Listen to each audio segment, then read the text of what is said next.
नमस्कार। Life in colour में आप सभी का स्वागत है। आज हम सुनते हैं कलम के जादूगर मुंशी प्रेमचंद जी की लोकप्रिय कहानियों में से एक मोटेराम जी शास्त्री। पंडित मोटेराम जी शास्त्री को कौन नहीं जानता। आप अधिकारियों का रुख देखकर काम करते हैं। स्वदेशी आंदोलनों के दिनों में अपने उस आंदोलन का खूब विरोध किया था। स्वराज्य आंदोलन के दिनों में भी आपने अधिकारियों से राजभक्ति की सनद हासिल की थी, मगर जब इतनी उछलकूद पर उनकी तकदीर की मीठी नींद नहीं टूटी और अध्यापन कार्य से पिंड नहीं छूटा, तो अंत में अपनी एक नई तदबीर सोची। घर जाकर धर्मपत्नी जी से बोले, इन बूढ़े तोतों को रटाते रटाते मेरी खोपड़ी पच्ची हुई जाती है। इतने दिनों विद्या दान देने का क्या फल मिला, जो और आगे कुछ मिलने की मैं आशा करूं? धर्मपत्नी ने चिंतित होकर कहा, भोजनों का भी तो कोई सहारा चाहिए कि नहीं चाहिए? मोटेराम, तुम्हें जब देखो पेट ही की फिक्र पड़ी रहती है। कोई ऐसा विरला ही दिन जाता होगा कि निमंत्रण ना मिलते हों, और चाहे कोई निंदा करे पर मैं परोसा लिए बिना नहीं आता हूँ। आज ही सब यजमान मरे जाते हैं क्या? मगर जन्म भर पेट ही जिलाया तो क्या किया? संसार का कुछ सुख भी तो भोगना चाहिए ना। मैंने वैद्य बनने का निश्चय कर लिया है। स्त्री ने बेहद आश्चर्य से कहा, वैद्य बनोगे क्या? कुछ वैद्य की पढ़ी भी है तुमने? कुछ आता भी है वैद्य का काम? मोटे शास्त्री ने कहा, वैद्यक पढ़ने से कुछ नहीं होता। संसार में विद्या का इतना महत्व नहीं है जितना बुद्धि का है। दो चार सीधे साधे लटके हैं बस, और कुछ नहीं इसके अलावा। आज ही अपने नाम के आगे भीष्माचार्य बढ़ा लूंगा। कौन पूछने आता है कि तुम भीष्माचार्य हो या नहीं हो? किसी को क्या गरज पड़ी है जो मेरी परीक्षा लेता फिरे। एक मोटा सा साइन बोर्ड बनवा लूंगा। उस पर शब्द लिखे होंगे, यह स्त्री पुरुषों के गुप्त रोगों की चिकित्सा विशेष रूप से की जाती है। दो चार पैसों का हव बहेड़ा आंवला कूट छान कर रख लूंगा। बस इस काम के लिए इतना सामान तो पर्याप्त है। हाँ, समाचार पत्रों में विज्ञापन दूंगा और नोटिस भी बंटवा दूंगा। उसमें लंका, मद्रास, रंगून, कराची आदि दूरस्थ स्थानों के सज्जनों की चिट्ठियां दर्ज की जाएंगी। ये मेरे चिकित्सा कौशल के साक्षी होंगे। जनता को क्या पड़ी है कि वह इस बात का पता लगाती फिरे कि उन स्थानों में इन नामों के मनुष्य भी रहते हैं या नहीं। फिर देखो वैद्य कैसी चलती है हमारी। स्त्री, लेकिन बिना जाने पूछे दवा दे दोगे तो फायदा करेंगी क्या? मोटेराम शास्त्री ने कहा, फायदा नहीं करेंगी मेरी बला से। वैद्य का काम सिर्फ दवा देना है। वह मृत्यु को परास्त करने का ठेका नहीं ले लेता है। और फिर जितने आदमी बीमार पड़ते हैं सभी तो नहीं मर जाते ना। मेरा यहाँ कहना है कि जिन्हें कोई औषधि नहीं दी जाती वे विकार शांत हो जाने पर भी अच्छे हो जाते हैं। वैद्यों को बिना मांगे यश मिलता रहता है। 5 रोगियों में से एक भी अगर अच्छा हो गया तो उसका यश मुझे अवश्य ही मिलेगा। शेष 4 जो मर गए वे मेरी निंदा करने थोड़ी आएंगे। मैंने बहुत विचार करके देख लिया है। इससे अच्छा कोई काम नहीं है। लेख लिखना मुझे आता ही है। कवित्व बना ही लेता हूँ। पत्रों में आयुर्वेद्य महत्व पर 2-4 लेख लिख दूंगा। उनमें जहां तहां 2-4 कवित्व भी जोड़ लूंगा और लिखूंगा भी जरा चटपटी भाषा में। फिर देखो कितने उल्लू फंसते हैं। यह ना समझो कि मैं इतने दिनों केवल बूढ़े तोते ही रटाता रहा हूँ। मैं नगर के सफल वैद्यों की चालों का अवलोकन भी करता रहा हूँ, और इतने दिनों के बाद मुझे उनकी सफलता के मूल मंत्र का ज्ञान हुआ है। ईश्वर ने चाहा तो एक दिन तुम सिर से पांव तक सोने से लदी रहोगी। स्त्री ने अपने मनोल्लास को दबाते हुए कहा, मैं इस उम्र में भला क्या गहने पहनूंगी? ना अब वह अभिलाषा ही है। पर यह तो बताओ कि तुम्हें दवाएं बनानी भी तो नहीं आती ना, कैसे बनाओगे? रस कैसे बनेंगे? दवाओं को पहचानते भी तो नहीं हो तुम। मोटेराम शास्त्री ने कहा, प्रिय, तुम वास्तव में बड़ी मूर्ख हो। अरे, वैद्यों के लिए इन बातों में से एक भी आवश्यकता नहीं। वैद्य की चुटकी की राख ही रस है, भस्म ही रसायन है। बस आवश्यकता है कुछ ठाट बाट की। एक बड़ा सा कमरा चाहिए, उसमें एक दरी हो, ताकों पर 10-5 शीशियों की बोतल हो। इसके सिवा और कोई चीज दरकार नहीं, और सब कुछ बुद्धि आप ही आप कर लेती है। मेरे साहित्य मिश्रित लेखों का बड़ा प्रभाव पड़ेगा, तुम देख ही लेना। अलंकारों का मुझे कितना ज्ञान है, यह तो तुम अच्छे से जानती ही हो। आज इस भूमंडल पर मुझे ऐसा कोई नहीं दिखता जो अलंकारों के विषय में मुझसे पेश पा सके।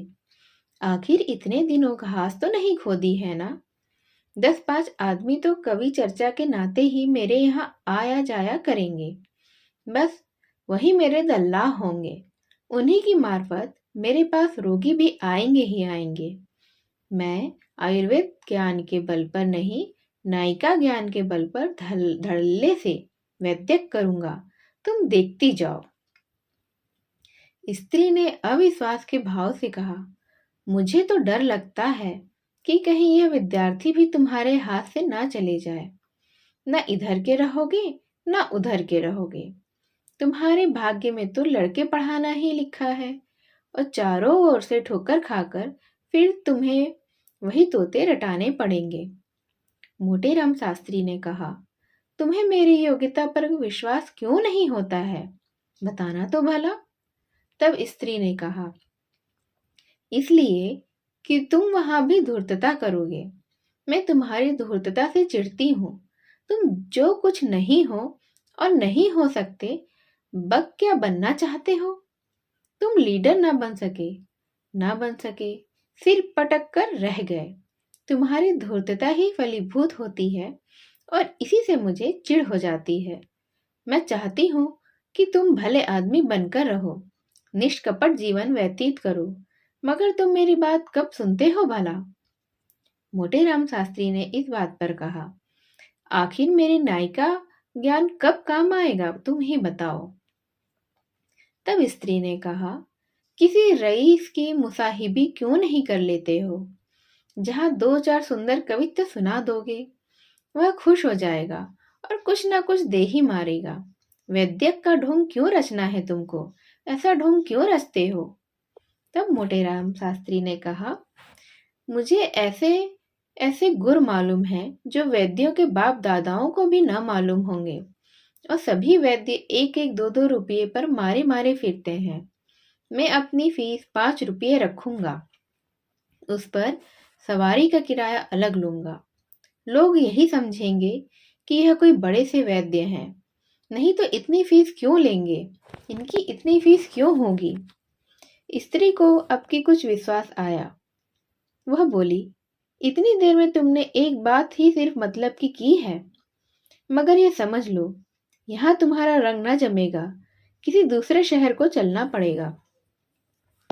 मोटेराम शास्त्री ने हंसकर कहा, क्या मैं इतना भी नहीं जानता? लखनऊ में अड्डा जमेगा अपना। साल भर में वह धाक बांध दूं कि सारे वैद्य गर्द हो जाएं। मुझे और भी कितने ही मंत्र आते हैं। मैं रोगी को 2-3 दिन बाद देखे बिना उसकी चिकित्सा ही ना करूंगा। कहूंगा, मैं जब तक रोगी की प्रकृति को भली भांति न पहचान लूं, उसकी दवा नहीं कर सकता। अब बोलो, ये कैसी रहेगी? स्त्री की बातें तो खिल गई। इस बात पर वह बोली, अब मैं तुम्हें मान गई, अवश्य चलेगी तुम्हारी वैद्य की। अब मुझे कोई संदेह नहीं रहा, मगर गरीबों के साथ यह मंत्र न चलाना, नहीं तो धोखा खाओगे। इस तरह साल भर गुजर गया। भिषगाचार्य पंडित मोटेराम जी शास्त्री की लखनऊ में धूम मच गई। अलंकारों का ज्ञान तो उन्हें था ही, कुछ गा बजा भी लेते थे। उस पर गुप्त रोगों के विशेषज्ञ, रसिकों के तो भाग्य ही जाग गए। पंडित जी उन्हें कविता सुनाते, हंसाते और बलकारक औषधियां खिलाते, और वह रईसों में जिन्हें पुष्टिकारक औषधियों की विशेष चाह रहती है, उनकी तारीफों के पुल बांधते। साल ही भर में वैद्य जी का रंग खूब जमा कि बायद व शायद गुप्त रोगों के चिकित्सक लखनऊ में एकमात्र सिर्फ वही थे। गुप्त रोग से चिकित्सा भी करते। विलासिनी विधवा रानियों और शौकीन अदूरदर्शी रईसों में आपकी खूब पूजा होने लगी थी। किसी को अपने सामने समझते ही ना थे, मगर स्त्री उन्हें बराबर समझाया करती कि रानियों के झमेले में न फंसो, नहीं तो कहीं के नहीं रहोगे, खूब पछताओगे। मगर भावी तो होकर ही रहता है, कोई लाख समझाए, कोई लाख बुझाए। पंडित जी के उपासकों में बिड़हल की रानी भी थी। राजा साहब का स्वर्गवास हो चुका था। रानी साहिबा न जाने किस जीर्ण रोग से ग्रस्त थी। पंडित जी उनके यहाँ दिन में 5-5 बार जाते। रानी साहिबा उन्हें एक क्षण के लिए भी देर हो जाती तो बेचैन हो जाती थी। एक मोटर नित्य उनके द्वार पर खड़ी ही रहती थी। अब पंडित जी ने खूब केचुल बदली, तंजेब की अचकन पहनते, बनारसी साफा बांधते और पंप जूता डांटते थे। मित्रगण भी उनके साथ मोटर पर बैठकर दंदनाया करते थे। कई मित्रों को रानी साहिबा के दरबार में नौकर रखा दिया। रानी साहिबा भला अपने मसीहा की बात कैसे टालती, मगर चरखे जफाकार और ही षड्यंत्र रच रहा था। एक दिन पंडित जी रानी साहिबा की गोरी गोरी कलाई पर एक हाथ रखे नब्ज देख रहे थे और दूसरे हाथ से उनके हृदय की गति की परीक्षा कर रहे थे कि इतने में कई आदमी सौटे लिए हुए कमरे में घुस आए और पंडित जी पर टूट पड़े। रानी भागकर दूसरे कमरे में चली गई और किवाड़ अंदर से बंद कर लिया। पंडित जी पर बेभाव पड़ने लगे। यूं तो पंडित जी भी दमखम के आदमी थे, एक गुप्ती संदेह साथ रखते थे, पर जब धोखे से कई आदमियों ने धर दबाया तो क्या ही करते भला। कभी इसका पैर पकड़ते, कभी उसका। हाय हाय का शब्द मुंह से निकल रहा था, पर उन बेरहमों को उन पर जरा भी दया नहीं आती थी। एक आदमी ने एक लात जमा कर कहा, इस दुष्ट की नाक काट लो।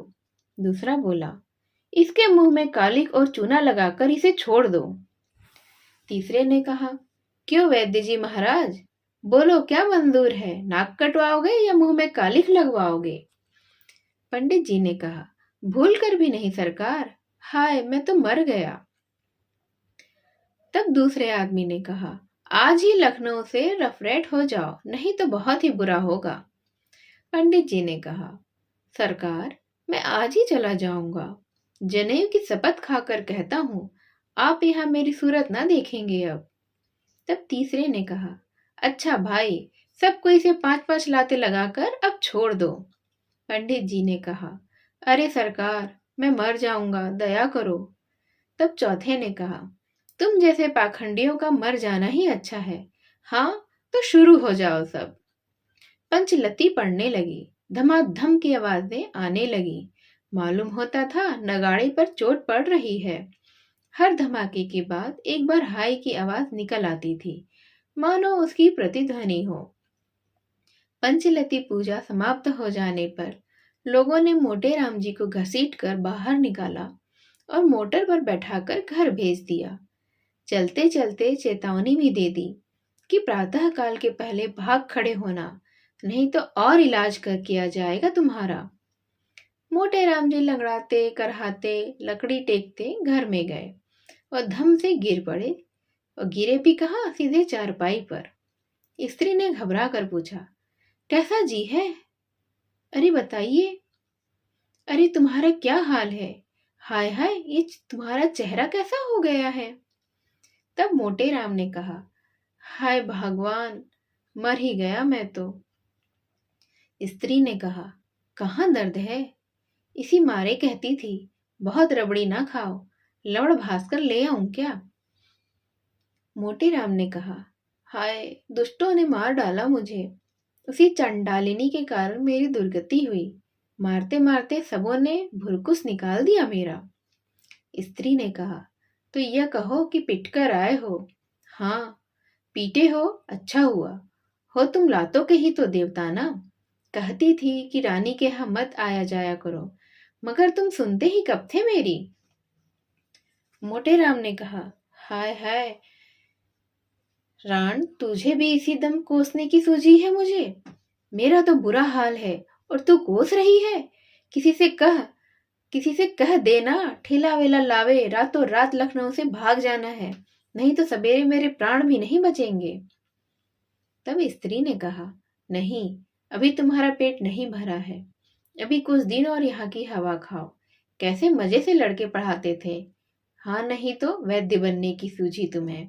बहुत अच्छा हुआ, अब उम्र भर न भूलोगे तुम इस बात को। रानी कहाँ थी कि तुम पिटते रहे और उसने तुम्हारी रक्षा भी नहीं की। पंडित जी ने कहा, हाय हाय, वह चुड़ैल तो भाग गई। उसी के कारण। क्या जानता था कि यह हाल हो जाएगा मेरा, नहीं तो उसकी चिकित्सा ही क्यों करता मैं। तब स्त्री ने कहा, हो तो तुम तकदीर के खोटे। कैसी वैद्यकी चल गई थी, मगर तुम्हारी करतूतों ने सत्यानाश कर ही डाला ना। आखिर फिर वही पढ़ौनी करनी पड़ रही है। हो तकदीर के तुम बिल्कुल खोटे।